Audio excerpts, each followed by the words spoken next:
So we're down here at SWAC today. We've brought John from Laser and one of the laser sailors from the British sailing team to challenge and try and get our laser on the foils. I don't think John's got what it takes to win today. He's too old. I've got the youth, I've got the pedigree, I've got the fitness, I've got the looks. Not only have I got a bit more experience, lifelong experience, I'm also not wearing a silly hat, which is definitely going to get caught on the boom and cause him to capsize. We're going to send him back up to Northampton in a very sorry state, unfortunately, but it's going to be a good day.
Oh, it was awesome. Yeah, it was one of the best days in a boat I've ever had. I think it was pretty evenly matched. Both got up almost first time. I had a few good runs, a few splashy dismounts. After me sailing a laser however many hundreds of days a year, just going around hiking as hard as we can with our quads burning, going 4 knots upwind to doing that, flying around, it was brilliant, yeah. The biggest thing I'd say that I've learnt today is how precise you've got to be on the rudder. Like the slightest little movement is amplified, and that's the first thing I learnt. As soon as I popped up the first time, I'd sort of head up, and then you're going so much faster than you normally are. The angle you turn is so much bigger, so you end up swimming. So yeah, a great day down here at SWAC, so thank you to the guys for organising it. I know the boat is available for courses and things, so please do get in touch with them because it is great fun.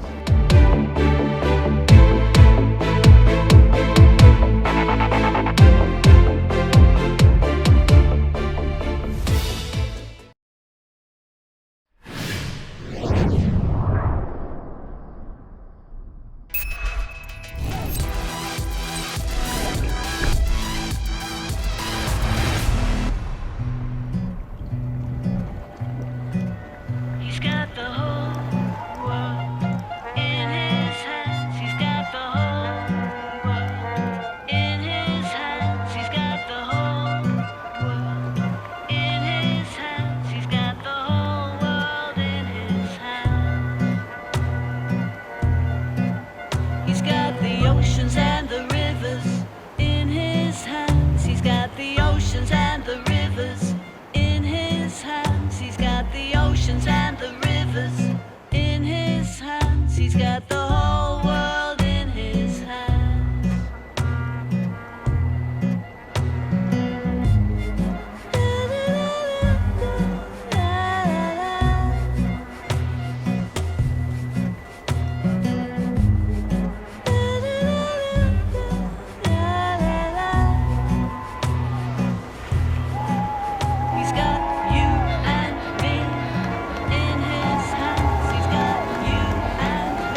heureusement la course est si longue que ça laisse le temps d'évaluer comme un skipper, comme un marin, comme un humain, parce que la personne que j'étais quand je coupais la ligne de départ n'était pas capable à terminer cette Vendee Globe.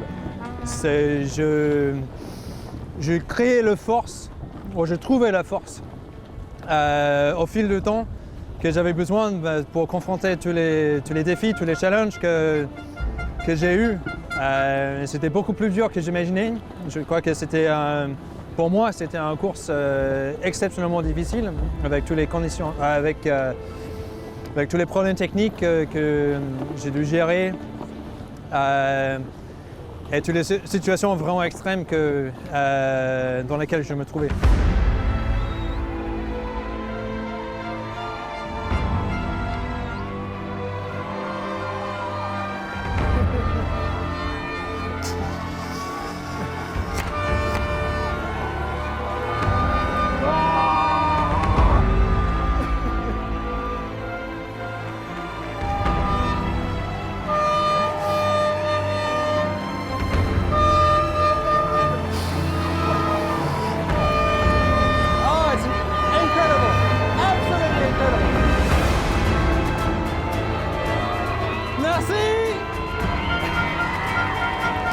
Merci tout le monde! Merci! Alors! Yes!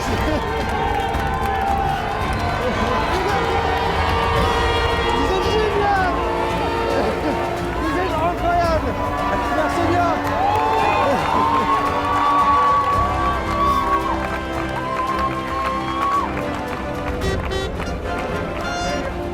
Oh, mais bravo! Cette chenale, c'est époustouflant. J'ai reçu un énorme cadeau de tout le monde. Quand la main a tombé, je n'ai pas osé abaisser les bras. Mais j'ai reçu tellement d'énergie de gens qui me suivaient, qui me supportaient, que c'était juste impossible finalement de ne pas sortir ma meilleure. Et du coup, ce que je voulais dire, c'est qu'ensemble, on est arrivé.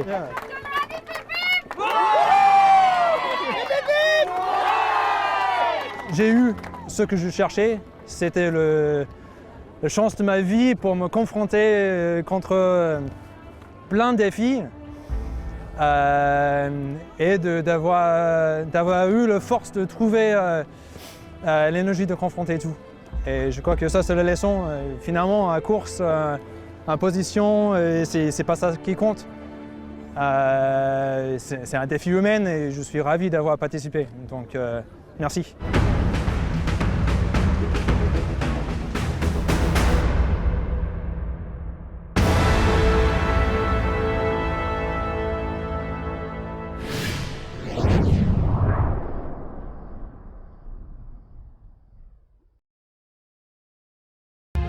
Pantaenius Yacht Insurance presents Skip Novak Storm Sailing.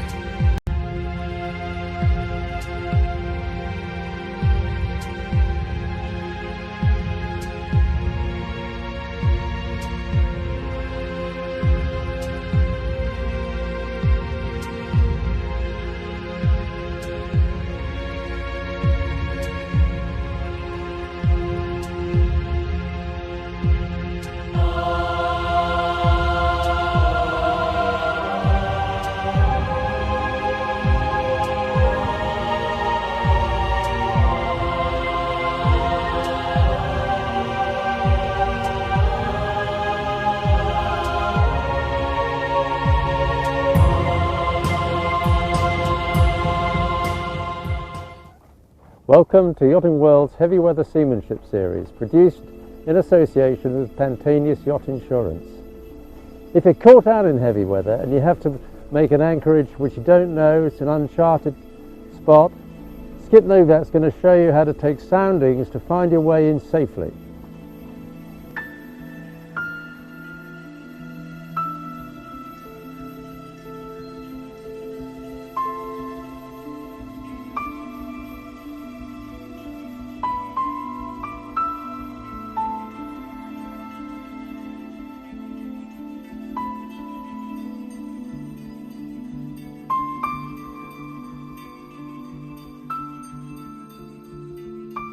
It's inevitable when you go remote, whether it be the tropics or in high latitudes, at some point you're going to have to go off soundings to get protection from heavy weather when you come inshore. Now, the few things you should have to observe here when you come near the shore, you want to see the level of the tide, you want to gauge the direction of the current. Ideally, you want to go into these places in a small channel like we're going to do now.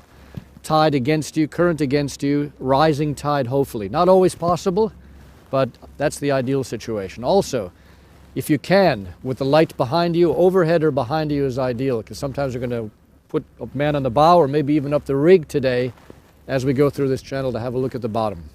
But now what we're going to do is we're going to sound the channel first with a dinghy. We're going to put the dinghy in the water, jump in there, take some soundings to check it out, see if it's possible at all, then back to the boat and take it through. Well, here we are in the dinghy, and we're going to do some soundings now through this channel, see if the boat can make it. The boat draws 3 meters. Bertie, if you just motor ahead like you are there, sort of take dead center on the two headlands there. Now I've got this gizmo here. It's an electric sounder. It's a great thing for the dinghy. And all you do, motoring along, you hold it in the water, a couple seconds, press the button, read it. Got 10 meters right now, okay? Now if you don't have a fancy thing like this, or you run out of batteries on that one, all you need is a piece of string, a weight on the end, and some knots tied in it. Very simple. You tie 1 knot for 1 meter, 2 knots for 2 meters, 3 knots for 3 meters, etc., okay? This is my original one from 1988. Lead line before we bought that thing. And what you do, stack it all up so it pays out. You just motor ahead slowly. Swing this thing around. Cast it forward. And then you sort of drive right next to it as it hits the bottom. Okay, I think I got bottom there. Pull that up 7 meters. So far, so good. So what we're going to do, we're just going to use that same technique, using the electronic one or the lead line on a straight line towards our anchorage. And if it's clear, if we got clearance, go back to the boat and bring the boat in on that same line.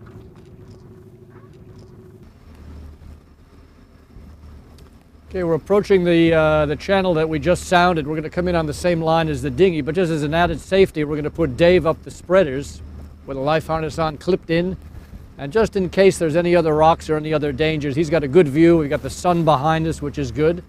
The tide, I think, is rising, and we got a bit of stream against us. So it's an absolutely ideal situation to check this place out. Okay, I think we just came over the shallowest bit. We had less than 6. Now we've got 7, 8 coming up, and I think we're down into the pool. So now we've got to find a little anchorage. And we're still on that same dinghy track coming in. And we got a little cove just ahead of us there that we sounded, and I think that's going to be okay. We're gonna go for that and drop an anchor. Well, here we are on this amazing unsounded anchorage. We came in from offshore, in here very safely. We're going to drop the anchor. We've got a record of our path coming in. We're going to write that down in my Rutter, my book that I've been keeping for 25 years, of all the places we've discovered over the years for ourselves. And you know, this is way before the guidebooks were ever written, and this is really, for me, what it's all about, coming to Tierra del Fuego.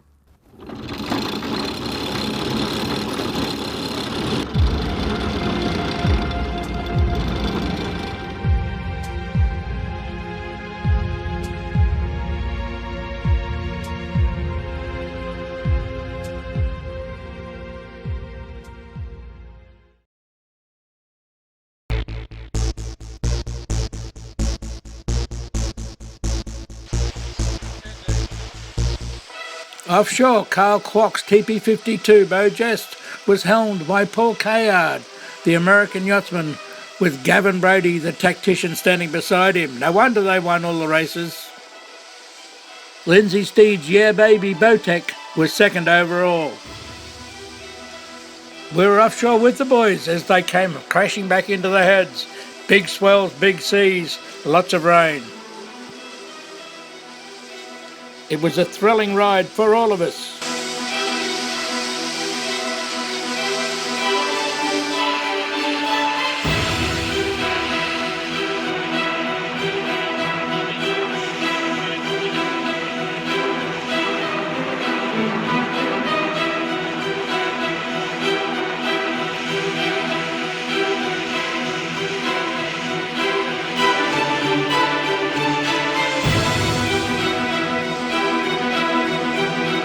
In the harbour, the rest of the 226 competitors vowed for the laurels in their divisions. Tackle was named the J70 New South Wales champion. Owner Peter Rosenbauer was called out from business and his 18-year-old son Nick steered the boat to victory. The English New South Wales Championship goes to Evie. Ruth Machance from the Royal Sydney Yacht Squadron won 3 final races to take the championships by 2 points from Hamish Jarrett, Miss Peb. Gary Wogas finished third.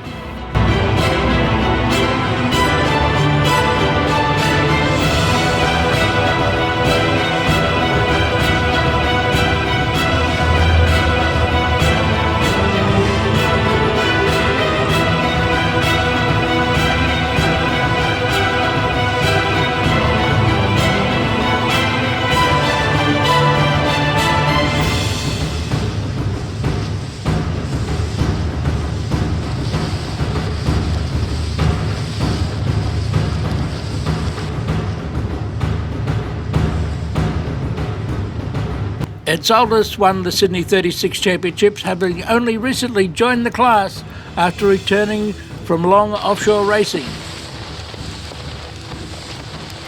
Solders recently made the move to round the boys racing, buying a Sydney 38 and keeping in theme of his boat's name, Midnight Rambler.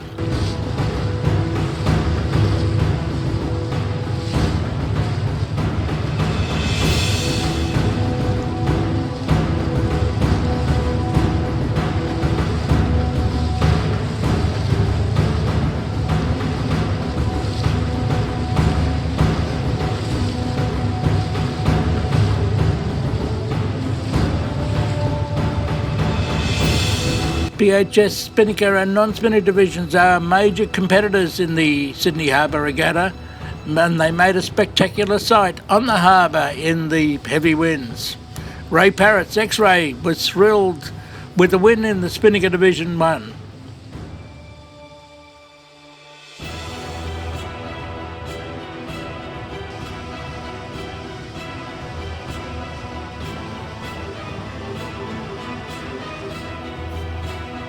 The 12th anniversary of the Sydney Harbour Regatta will be imprinted on everybody's minds for the high winds, big swells, downpours and scattered rain throughout.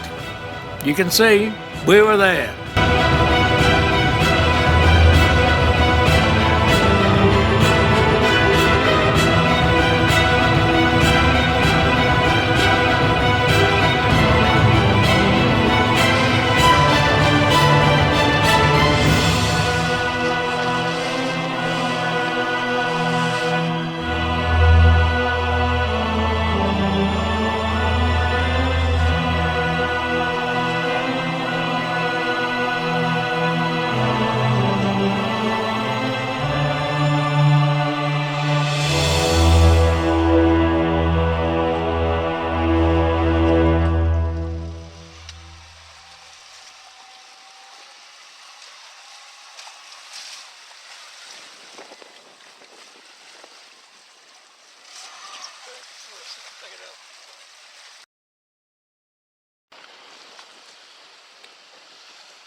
The third official lawyers team of Michael Cox and Dave O'Connor and Trent Barnabas already declared the 2017 JJ Giltinan 18-foot champions before Sunday's race, but there was a tremendous interest in the result as only 5 points separated the next 6 boats.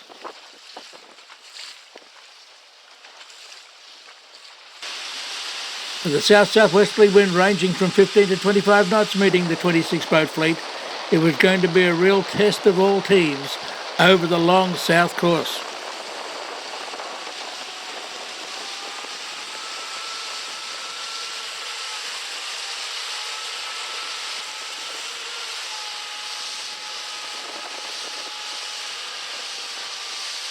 The harbour was covered in a bit of a haze and the barometer was dropping.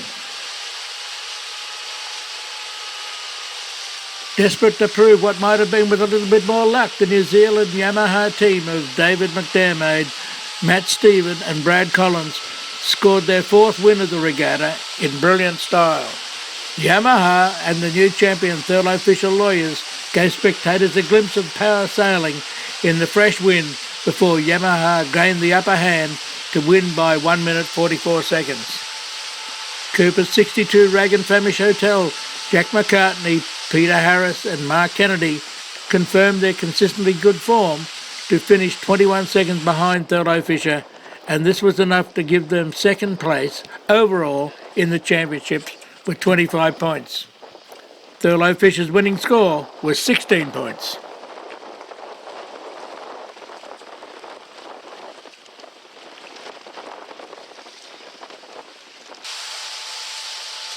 Yamaha's win gave the team a total of 28 points, which was enough to finish third ahead of beating fellow New Zealanders C-Tech, Alex Billings, on a countback. Fifth place was appliancesonline.com.au, skippered by David Witt, who retired from the skips today on his 46th birthday. Happy birthday, Witty.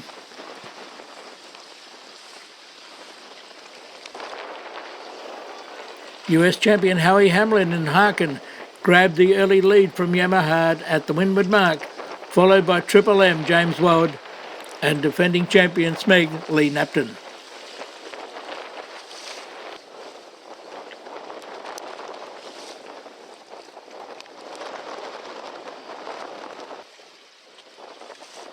What followed was an unbelievable spinnaker run to Obelisk, which produced many spectacular rides and wild capsizes. It was carnage and chaos and became survival for several teams.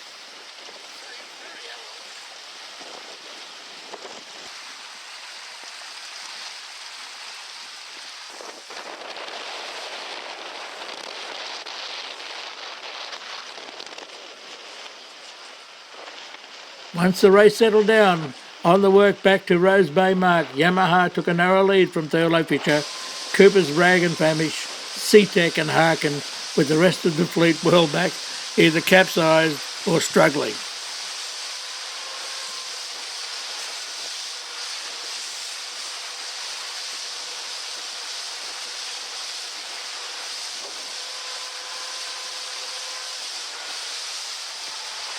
As you can see, it was a sensational day in the 18s on Sydney Harbour and a great race to finish off the 2017 JJ Giltinan Championships.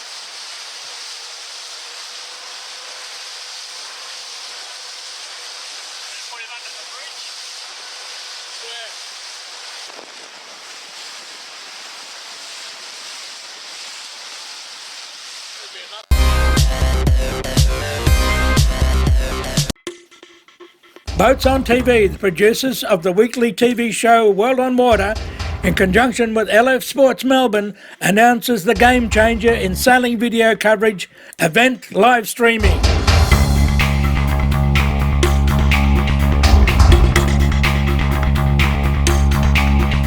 Our production will include 2 drones, onboard crew action cams and chase boat cameras. Also, we have professional commentators and yacht tracking, live positioning and much more.